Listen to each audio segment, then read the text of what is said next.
Conexão Ciência.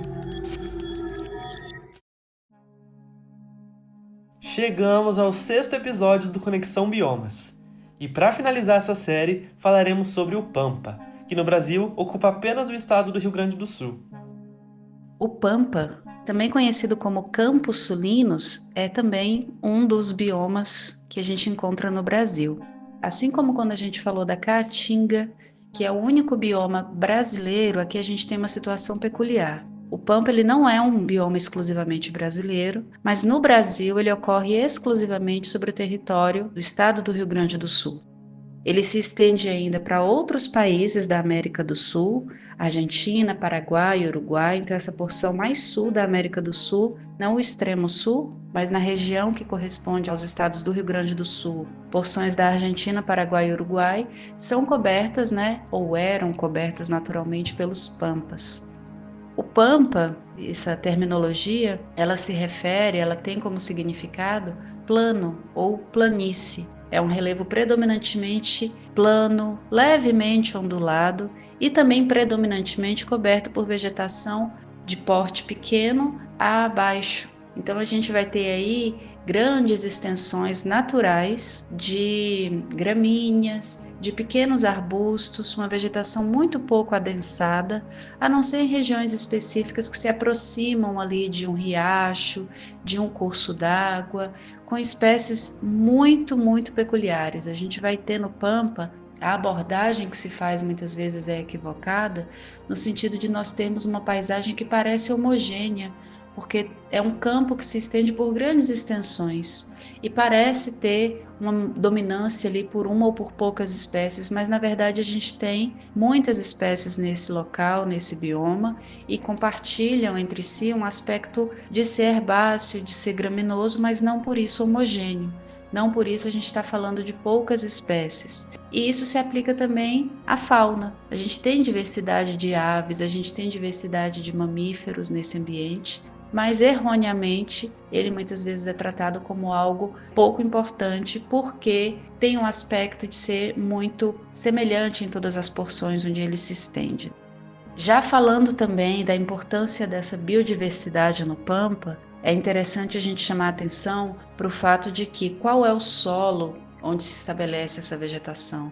O solo do Pampa, ele tem uma porosidade, ou seja, ele permite a passagem de água, a infiltração de água pela gravidade, alcançando camadas mais inferiores, mais profundas do solo com certa facilidade. Ele não é um bioma arenoso, mas é um bioma que conta com um solo que tem mais porosidade do que, por exemplo, na Caatinga, que predomina um solo mais argiloso, com partículas menores. E essa característica dos solos do Pampa é muito importante, é fundamental para o funcionamento de aquíferos, especialmente o aquífero Guarani, que cobre grande parte, que corresponde a grande parte do que se tem aí no Pampa. O aquífero e o Guarani, que é uma das maiores reservas de água doce do mundo, são reservas subterrâneas de água que foram se formando ao longo de milhares, milhões de anos em função da infiltração de água da chuva. Então, decorrente, muito relacionada a essa porosidade que o solo do Pampa tem como característica, a gente teve aí a condição de se formarem grandes reservas de água doce subterrâneas. Essa água doce, ela é abastecida pela chuva, todos os processos que estão relacionados ao abastecimento dessa reserva estão relacionados. Então, quando a gente fala de manutenção de uma cobertura vegetal nativa, esse extrato, essa camada graminosa que aparentemente é antropizada, é alterada e pouco importante, é a responsável por manter a integridade desse solo, que por sua vez é quem permite a infiltração dessa água que vai abastecer esse lençol freático e formar essa grande reserva de água doce subterrânea e que abastece para além do território do Rio Grande do Sul, que é o estado brasileiro, coberto pelo Pampa, vai abastecer, porque o aquífero Guarani ele se estende para muito além de outros estados aí do Brasil, cidades, por exemplo, como Ribeirão Preto, no estado de São Paulo, que é exclusivamente abastecida por águas do aquífero Guarani. Então vejam como a gente fala da territorialidade continental, como é o Brasil, coberto por seus vários biomas, e o que acontece em uma região do país pode refletir e reflete de fato em outras. Todos os ciclos biogeoquímicos, inclusive o ciclo da água, estão relacionados de forma muito intrincada. Então, eu vou ressaltar novamente o fato de que a vegetação que cobre o pampa, esse extrato graminoso, com algumas palmeiras, por exemplo, como o butiá, que é muito comum nesse bioma, um coquinho, né, butiá amarelinho, alaranjado, de sabor muito intenso, muito característico, muito utilizado para fazer polpas, geleias e para o consumo in natura também, é característica dessa região. Não à toa é atribuída aos gaúchos a expressão de me deixou cair os butiá do bolso, que é uma espécie muito comum ali no cotidiano da população que habita esse local, esse bioma. O Pampa, ele está distribuído, né, como a gente já falou aqui, grande parte, em torno de 60% do território do estado do Rio Grande do Sul é coberto pelo Pampa. Embora ele seja predominantemente plano, a gente reconhece aí pelo menos 4 macro-regiões dentro desse bioma, que é o Planalto da Campanha, a Depressão Central, o Planalto Sul-Rio-Grandense e a Planície Costeira, que talvez seja, em termos turísticos, a mais conhecida, porque é aquela que se aproxima ali, que está na porção mais leste do estado do Rio Grande do Sul e corresponde à Lagoa dos Patos, que é um espelho d'água, né, um corpo hídrico tão grande, tão extenso, que aparece no mapa do Brasil. Então, se vocês forem no mapa do Brasil, estado do Rio Grande do Sul, a porção leste voltada para o Oceano Atlântico, aquela grande lagoa que aparece é a Lagoa dos Patos. Ali a gente está falando da planície costeira.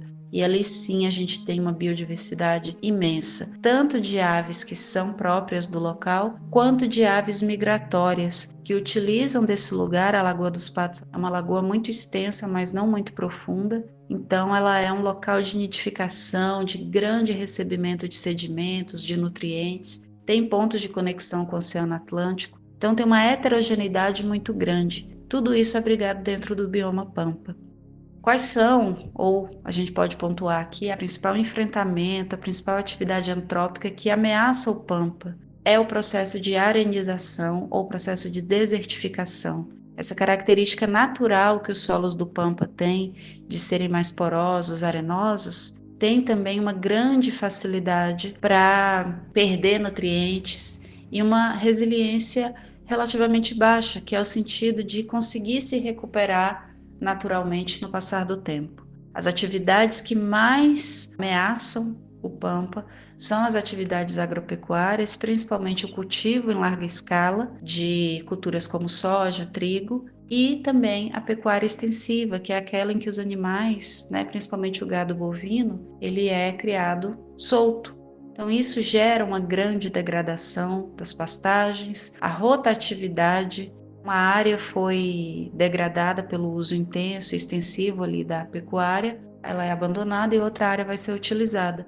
Com o passar do tempo, o que a gente tem é um processo de arenização ou desertificação, porque aquilo foi levado à exaustão. As propriedades químicas e físicas daquele solo, elas foram tão profundamente modificadas que a vegetação não consegue mais se restabelecer por conta própria. E aí, claro, vira alvo de projetos de recuperação de área degradada, mas que são muito mais caros, muito mais dispendiosos, tanto de dinheiro, né, recursos financeiros, quanto de tempo.